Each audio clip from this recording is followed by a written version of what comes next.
Did David Schwartz, one of the three original architects of the XRP ledger, just shatter our collective dreams of a $10,000 XRP? Did he also dismiss every conspiracy theory, every hidden agenda, every whisper of a flip-of-the-switch moment that could catapult XRP to astronomical prices? On the surface, it certainly looks that way. A wave of community members have seized upon David's recent comments, interpreting them as a definitive denial. But hold on, don't jump to conclusions just yet. There's far more beneath the surface than meets the eye. In today's deep dive, we're going to dissect what David's comments truly convey. Because what David Schwartz is engaging in, once again, is something very specific, a carefully calibrated exercise in plausible deniability. We're going to unpack exactly what that means and why it matters. As always, this analysis sits at the intersection of current events, financial markets, and what many believe to be the greatest transfer of wealth in recorded history. My name is Zach Rector, and it's always a pleasure to bring this to you. I hope everyone's having a fantastic weekend. Let's dive straight in, because this one has the community absolutely buzzing. David is saying we'll never hit $10,000. I'm thinking of selling my XRP. That's the sentiment sweeping through the community right now. People are rattled. But let's not act on impulse. Let's break this down methodically. Here's what happened. David Schwartz was posed a direct question. A user going by BTC to Zero, a well-known voice in the XRP community, wrote something to the effect of, "Crypto influencers have built an entire industry around Chris Bernitsky's crypto equation, a theoretical valuation formula suggesting XRP could reach $10,000. Would you be kind enough to share your thoughts on those who are invested and waiting for that number?" It's a fair question, and it deserves a thoughtful answer. Let's be honest about something. There have been individuals who have weaponized this $10,000 narrative, who have used it to sell a dream, to manufacture a sense of urgency and inevitability. Certain influencers and content creators have leveraged this vision to generate FOMO among everyday investors. The pattern is familiar. Someone new discovers XRP, starts researching, and before they know it, they've tumbled down the rabbit hole. Suddenly they're thinking, I need to throw my entire life savings at this, because there's going to be a flip of the switch, a cascade of dominoes, and XRP will rocket to that price level. And I'll be the first to admit, I've produced a significant amount of content centered on XRP reaching elevated prices. But since I started creating content in 2021, this conversation has evolved substantially, and my perspective has adjusted accordingly. Consider the Formula One valuation work, a significant portion of the research conducted around the red folder and the so-called buyback. In reality, that buyback was a defensive measure. It was designed as a contingency plan in the event that the U.S. government attempted to seize XRP holdings. The goal was to establish a precedent valuation, to draw a line in the sand, in case the SEC versus Ripple lawsuit spiraled into truly uncharted territory. It might sound extreme, but remember, we Americans have historical precedent for government asset seizure. The U.S. government confiscated private gold holdings in the past. The concern wasn't unfounded. What's happened over time is that the conversation around XRP valuations and theoretical formulas has matured. For me personally, the biggest adjustment hasn't been to the potential price targets, it's been to the timeline. So does David Schwartz rule out these elevated prices? Is he declaring it impossible? No. Emphatically no. You will never find a statement from David Schwartz claiming that XRP cannot reach $100, $1,000, or $10,000. There are no such declarations from Brad Garlinghouse either. No one at the top of Ripple has ever made such a categorical denial. What I believe David is communicating here is something more nuanced. Let's temper our expectations. He's said it before in various ways. What you see is what you get. It's a statement that works on multiple levels. I also believe that the liability exposure has grown enormously for David, otherwise known in community lore as the $1 trillion man. For David, for Brad, for the entire executive team at Ripple, the legal risk associated with any public statement at this level has become staggering. Every word carries weight. Every comment could become Exhibit A in a future lawsuit. And frankly, I appreciate the fact that David still engages with the community as openly as he does. He's an incredibly good sport when peppered with questions about riddles, switches, and five-figure price predictions. So here's what David actually said in response. He wrote, If there were very few rich, very rational people who really believed there was a 1% chance that XRP could hit $10,000 in 10 years, they'd bid XRP up to at least $20 today. Why aren't they? Conspiracy. On the surface, this seems like a dismissal, but let's think critically about what's actually happening in the institutional acquisition space. We already have documented proof that large-scale XRP acquisition happens through channels that never touch public order books. The vehicles through which corporations, institutions, and major investors acquire XRP are overwhelmingly OTC, over-the-counter, and through pre-allocation contracts. The most compelling evidence? The R3 deal. This is not speculation. This is documented legal history. R3 Capital Partners entered into an options contract with Ripple to purchase 5% of the entire XRP supply. 5%. Let that sink in. We didn't even learn about this arrangement until the deal collapsed, litigation ensued, and the details became public record. Ultimately, R3 and Ripple settled, with R3 receiving over 1 billion XRP. So right there, full stop, we have irrefutable documented proof that pre-allocation contracts exist. Whether the people at R3 were rational geniuses or wildly speculative doesn't change the fundamental fact. They thought it was worth their time, money, and legal resources to pursue 5% of the total XRP supply. That single fact neutralizes any argument that institutional players aren't interested in large-scale XRP accumulation. This is precisely why XRP isn't trading at $20 today, despite potential institutional conviction. The institutional buying is occurring through ETFs, and those transactions are executed OTC, completely invisible on public order books. This reality was confirmed when Goldman Sachs and other major Wall Street institutions disclosed their holdings in XRP ETFs. Over $100 million in allocated exposure was revealed. Now, $100 million might not seem earth-shattering in the context of Goldman Sachs's total portfolio, but the significance lies in what it represents. Major financial institutions are using ETFs as the primary vehicle to build XRP positions without moving the public market price. Combined with the documented existence of pre-allocation contracts like the R3 deal, the picture becomes clear. Anyone who wanted to accumulate a massive XRP position without pumping the public price to $20 has had, and continues to have, the tools to do exactly that. That's why we're still sitting here at current prices while potentially billions in institutional capital have already been deployed through back channels. Now he asks, is there a conspiracy? And this is where we arrive at the heart of the matter. In my considered opinion, this entire exchange, all of David Schwartz's public comments on this topic, is a masterclass in plausible deniability. For those unfamiliar with the concept, plausible deniability is the ability of senior officials or individuals to deny knowledge of, or responsibility for, actions taken within their sphere of influence due to a deliberate lack of evidence directly linking them to those actions. There are several recognized mechanisms through which plausible deniability operates. Delegation without oversight. A leader issues a general directive but intentionally avoids learning the specific details of execution, preserving their ability to deny knowledge of particular tactics. Ambiguous communications.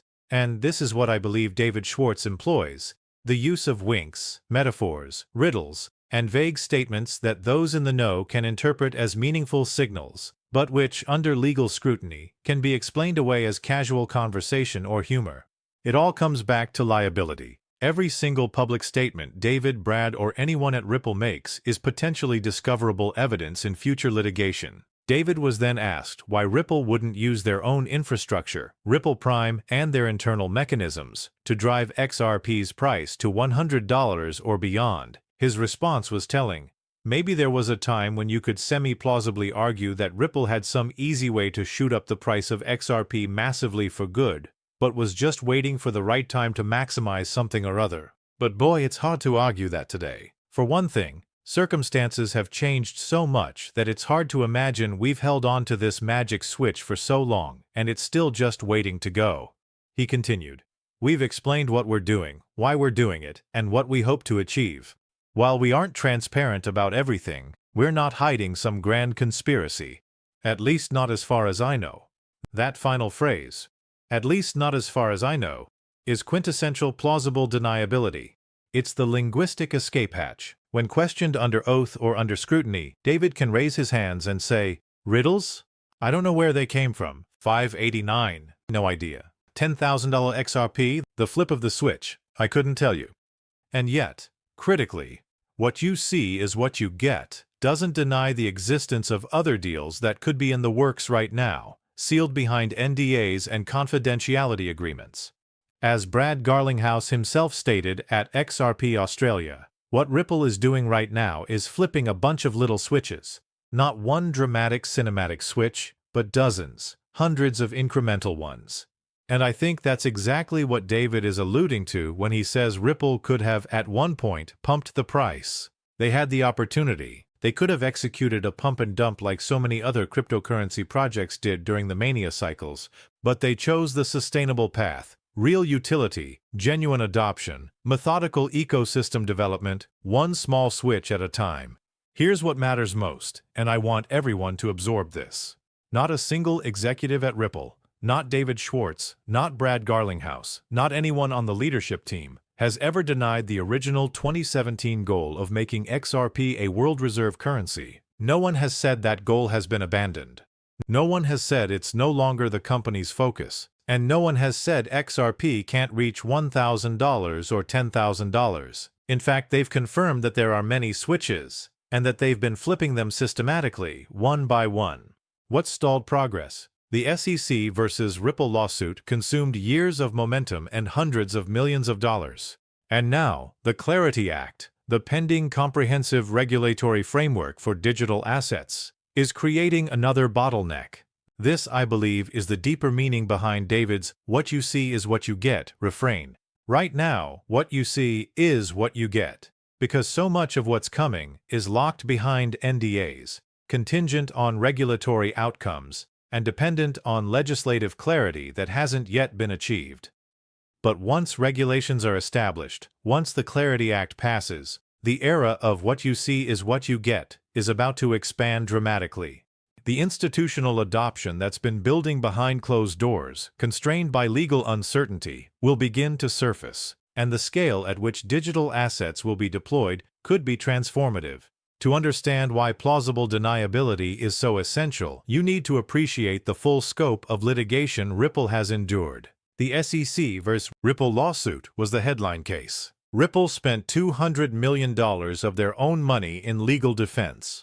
The resolution included a $50 million settlement and a $125 million civil penalty, far below the $2 billion the SEC originally sought, but the financial and operational toll was immense. Then there was the Sostak case, a consolidated class action filed in 2018 in the Northern District of California, where a private investor brought a class action alleging that Ripple, its subsidiary XRP2, and Brad Garlinghouse sold XRP as unregistered securities from 2017 to 2023. The district court granted summary judgment in Ripple's favor. Federal claims were time-barred under the statute of limitations, and other claims also failed. In January 2026, the U.S. Court of Appeals affirmed the dismissal in full. This case was, to put it diplomatically, without merit. But in America's extraordinarily litigious legal environment, it only takes one individual to file a class action. One person, a willing law firm, a compelling enough narrative, and suddenly you have a multi-year legal battle that drains resources and attention. And here's the critical point about why David must maintain plausible deniability. These lawsuits won't stop. Despite the Sostak dismissal setting some precedent, the barrier to filing a lawsuit in America remains extraordinarily low. All it takes is one aggrieved individual, one willing attorney, and a story that goes something like this. David posted riddles. He confirmed hints. I believed XRP was going to $10,000 overnight. I invested my life savings based on these signals. I made a catastrophic investment decision, and I want to hold David Schwartz and the Riddlers responsible. It's a frivolous claim. It's irresponsible litigation, but it's entirely possible in our current legal climate, and it would still require Ripple to mount a defense, spend resources, and endure the distraction. This is why every word David speaks publicly is measured. This is why "what you see is what you get" is both truthful and protective. This is why the riddles get a wink but never a confirmation. A lot of people want to weaponize David's comments for their own narrative. The haters and the FUD spreaders jumped all over this. We told you, XRP army. XRP was never going to 10,000. We told you so. Meanwhile, another faction is spinning the exact same comments as confirmation. David is confirming the switch. He's confirming the conspiracy. He's confirming $10,000 is coming. The truth, as it usually does, lives somewhere in between. It's plausible deniability. Yes, a lot of institutional activity and strategic positioning is happening behind the scenes. But no, you should not bet your life savings on a riddle. David can tease the riddles occasionally, but he also has an obligation, both legal and moral, to say, what you see is what you get. And I don't believe David is lying. I believe he's protecting himself, seeking peace, and guarding the quiet life he's building. He's stepped back from his role as CTO at Ripple. He now serves on the board. He's running his XRP Ledger Club. The man just wants to cook. Let the wizard cook. I saw that David had an incredible time at XRP Las Vegas, and honestly, that's what I want for the guy. I want him to be able to enjoy himself, to speak freely about XRP and Ripple and the technology they've built, without constantly looking over his shoulder at the legal implications. But the reality is that many of Ripple's partners, banks, institutions, corporations, want everything wrapped under NDAs and confidentiality seals. David, Brad, and the Ripple team must communicate within those constraints. They can say, hey, we're not going to come out and announce some grand conspiracy or master plan. But that doesn't negate the documented evidence of deals, acquisitions, and strategic moves that have already been proven to exist. The R3 deal alone proves that someone was willing to fight for 5% of the total XRP supply through a 3-year option agreement to purchase XRP at under a penny. The deal ran from 2016 to 2019, collapsed, and settled for over $1 billion XRP. Here's something else worth noting about the evolution of this phenomenon. The XRP riddles, the lore, the 589 mythos, the community cryptography, all of this used to be a tiny, intimate circle. Back in 2018 and 2019, when I first entered the XRP community, we're talking about hundreds of people, maybe a few thousand at most, engaging with this material. It was a niche within a niche. Now, MoonPay is posting riddles. Major exchanges are referencing 5 of 89. The Solana Geyser account is getting in on the act. This subculture has exploded from an underground movement into a mainstream crypto phenomenon. At this scale, David has no choice but to maintain plausible deniability. Throw up the hands, step to the side, and let the ecosystem evolve. The stakes are simply too high, and the audience too large for anything else. So where does this leave me personally? I'm not giving up my XRP. I'm not abandoning my vision of $1,000 or even $10,000 XRP. But I have made one significant adjustment: the timeline. I'll be honest, I was that guy. Back in 2020, I was fully convinced we were heading to 589 and beyond in short order. I went all in on XRP based largely on the riddles and the community's infectious conviction.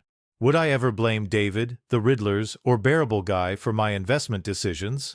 Absolutely not. Because I'm a responsible adult, I make my own investment choices. When I lose money, it's on me. When I profit, we'll celebrate together. But the accountability always starts with the person in the mirror. I hope the community continues to have fun with the riddles. They're part of what makes XRP culture unique and vibrant. But we need perspective. It doesn't need to be that deep. Maybe there's something there. Maybe there isn't. Either way, it shouldn't control our lives, and it absolutely should not become a substitute for personal accountability in our investment decisions. I think what David is ultimately trying to nudge our community toward is maturity. Take responsibility, understand what we hold, understand what's being built, and understand that we have legitimate reasons to be proud right now, even with XRP not yet at the prices we envision. In the depths of this bear market, the XRP community just held a record-breaking Las Vegas event.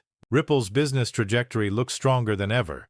The XRP ecosystem is expanding, and we are fast approaching the Clarity Act and comprehensive regulations that will unlock an entirely new era. What you see is what you get is about to get significantly bigger when institutional-scale deployment of digital assets begins in earnest. The foundation has been laid, the small switches have been flipped, and the regulatory gateway is opening. Here's the fundamental mathematical reality that underpins everything. There is no cap on how much the US dollar can be depreciated or devalued. History has shown us, through decades of monetary policy, quantitative easing, and fiscal expansion, that fiat currencies have no theoretical floor. And if there's no floor for the dollar, there's no ceiling for XRP. That's not hopium, that's monetary mathematics. The nominal price potential of any hard-capped digital asset against an infinitely expandable fiat currency is, by definition, unlimited. So the dream isn't dead. The timeline has been adjusted, the understanding has deepened, and the journey continues. I'll be sticking around for this journey, through the riddles, the regulations, the revelations, and the reality checks, through the plausible deniability and the genuine transparency, through the bear markets and whatever comes next. The question I leave with you is this: what do you make of David Schwartz's comments? What do you make of the riddles? And have you given up your dream of a $10,000 XRP? Because I haven't. It's going to be a busy week ahead. Stay tuned, stay informed, and most importantly, stay accountable for your own decisions. The greatest transfer of wealth in world history doesn't happen overnight, but it does happen to those who are positioned, patient, and prepared. God bless you all.